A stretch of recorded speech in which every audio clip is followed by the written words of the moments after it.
hear sometimes these teachers, the Zen tradition and many other teachers from time to time say, for the enlightenment, you don't have to do anything, you see.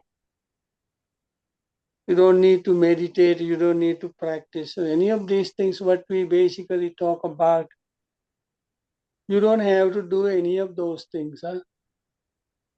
You just have to be, you see. Not doing, you see. Just be. So then whenever we hear that,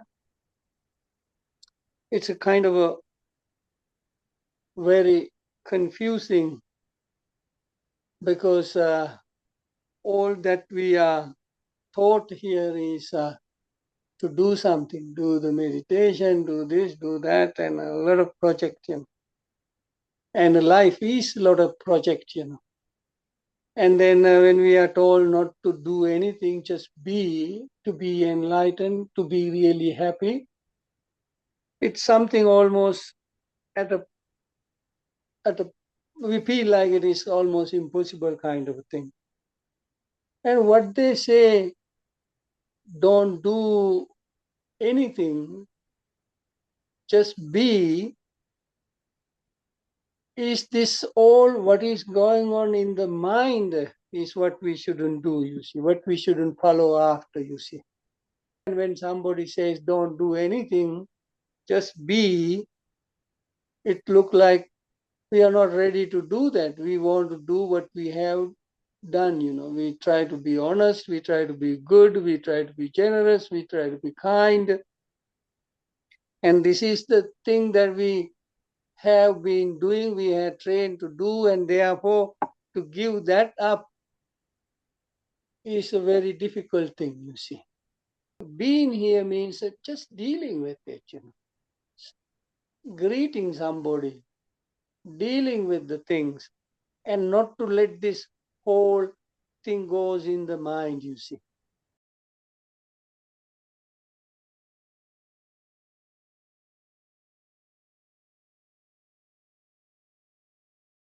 We all believe and that we can have this whatever the right relationship, you know.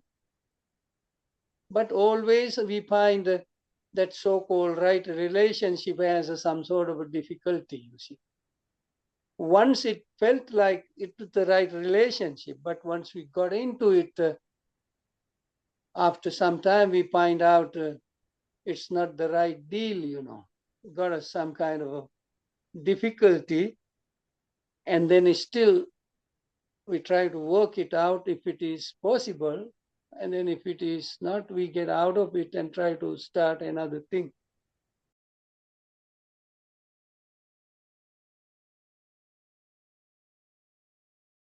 Relying on this relationship, this connection with this and that, if we really examine, these are all that we relied on to make the mind comfortable, you see, to make our thoughts very comfortable, you see. That's all, you see. In order to secure this, whatever the relationship, this whatever the expectation, whatever in a right way, we also have to work with ourselves from inside also, you see. If our expectation keep increasing, if our agitation with whatever, due to whatever with the person or the relationship increases, suspicion increases, mistrust increases, then the problem is in us, you see.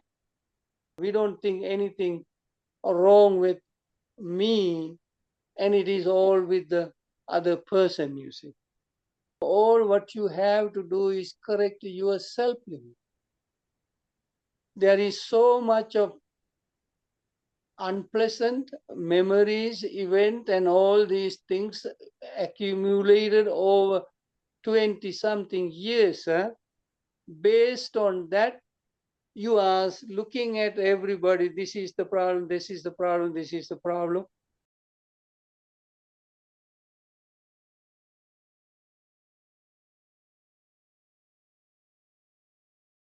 First, you clean your own heart, your own mind.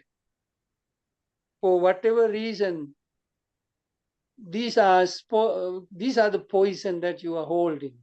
This is making you internally drained, making you tired, making you exhausted, so that other person appears to be the problem, you see.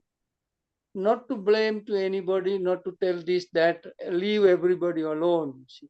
Don't bring this outside stuff into your mind. You first clean yourself, you see. Clean your mind. Get rid of all this, whatever the old stuff that you are holding and measuring and looking at and thinking, you see. First, we got to get rid of our own, whatever the expectations, anger, frustration, annoyances. This is our problems, you see. Nobody has really given it to us due to our own weaknesses that we have picked it up. They are piling inside, a lot of piles, and whenever something goes wrong, all the piles are open. And then I heavy-handedly talk to that person, I heavy-handedly deal with, attack, accuse the other person, and that has to stop you.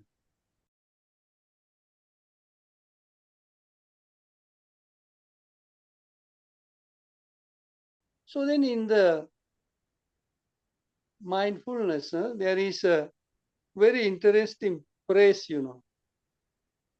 Anissito anupadano sato bhikkhu paribhaje. You see this mindfulness. What is this mindfulness? Anissito, not resting on, not clinging to anything, mindfully live, you see. Not resting on and not clinging. Not resting on, not clinging, gives you the opportunity to let this mindfulness arise, you see, and then conduct with that mindfulness, not resting on, not clinging on, you see. So then things we are resting on, a lot of our own hopes and dreams and whatever, a lot of positive, whatever the thing is, what we are resting on, you see. These things are what mostly make us little comfortable kind of a thing. And if we really examine and what these things are, they seems to be all a lot, but when we really see, there isn't much either, you see. They are just like clouds in the sky, you see. It's there, it looks beautiful, it's like that, and then in a minute it's gone, something else appears, you see. So these are the mind created stuff, you see. There is no any whatsoever reality in relation to what we holding here, you see. Conception, all kind of things we accumulated, hearing, smelling, touching, reading, listening, and so on and so on. So much, don't rely on that much of it.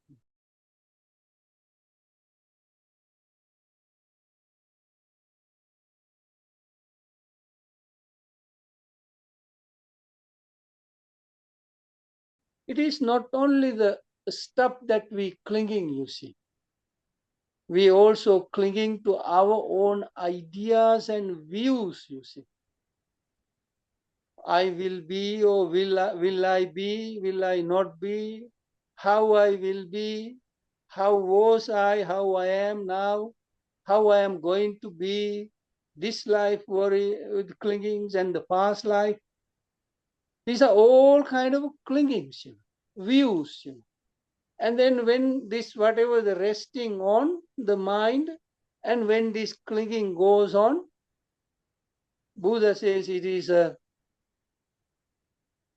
thicket of views, wilderness of views, contortion of views, vacillation of views, and then we are confined by views, you see.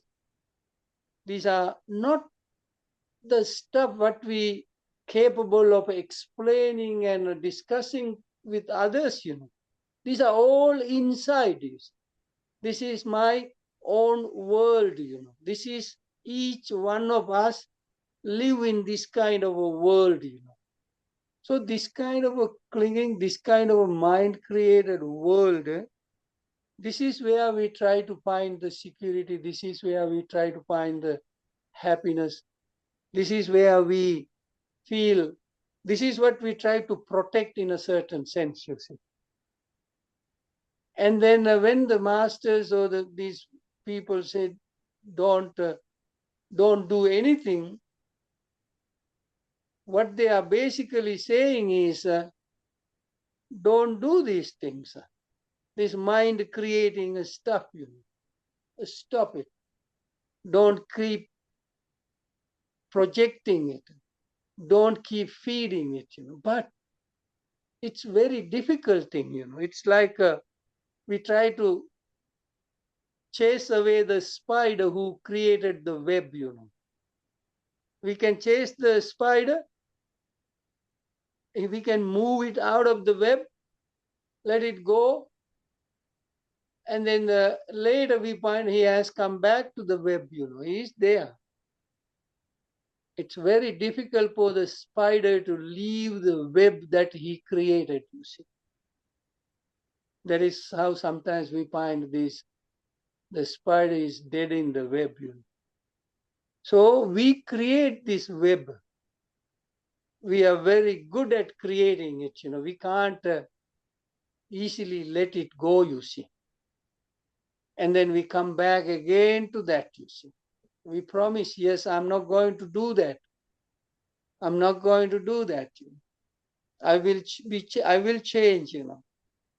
And then after a little while, it comes back again to that. And this is what we have to see, you see. This is what we have to understand, you know.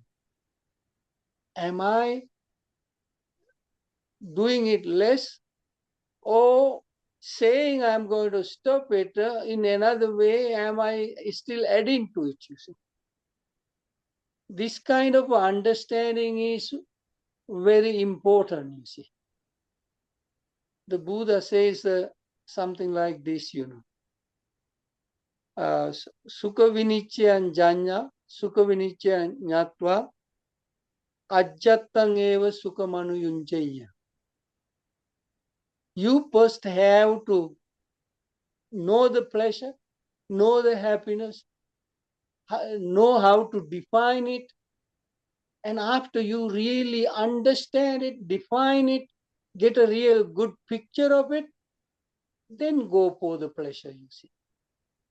It is not just running, pursuing it due to whatever the conditioning we have, you see. We got to stop it and then really try to know what this happiness is, what this security that I am looking for.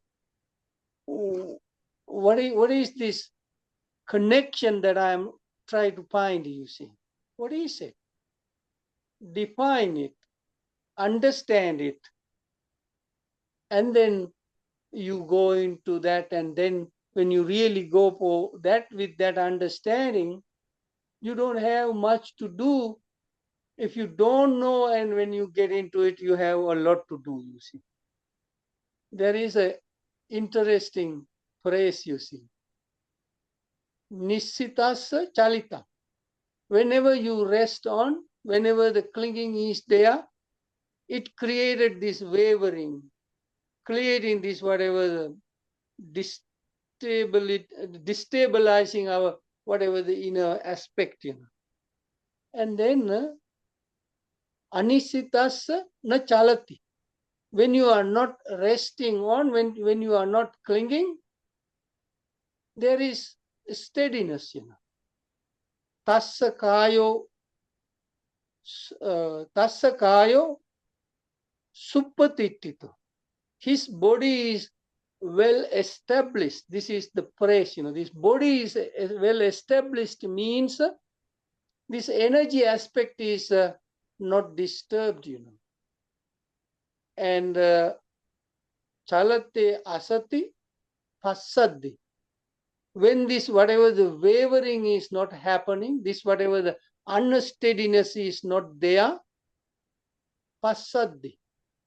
Passaddi means the calmness. This, whatever the tranquilized inner peace kind of experience is possible when that, whatever the unsteadiness, this clinging, this resting is not there, you see.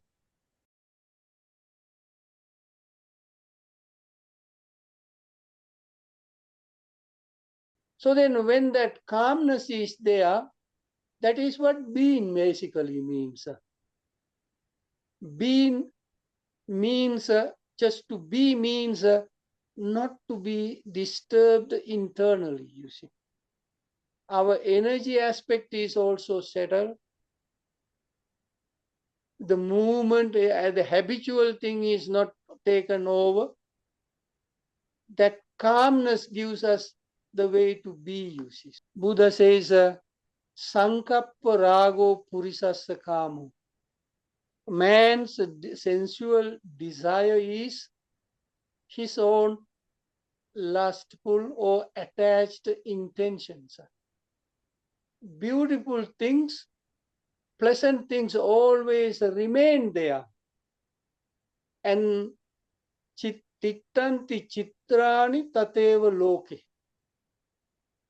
Always in the world, there are beautiful things. Beautiful things remain in the world.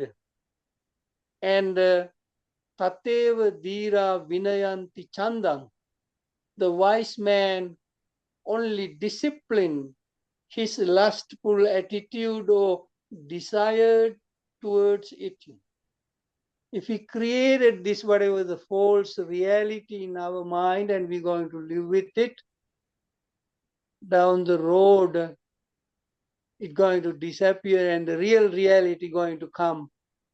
And then we have such a difficulty to accept it.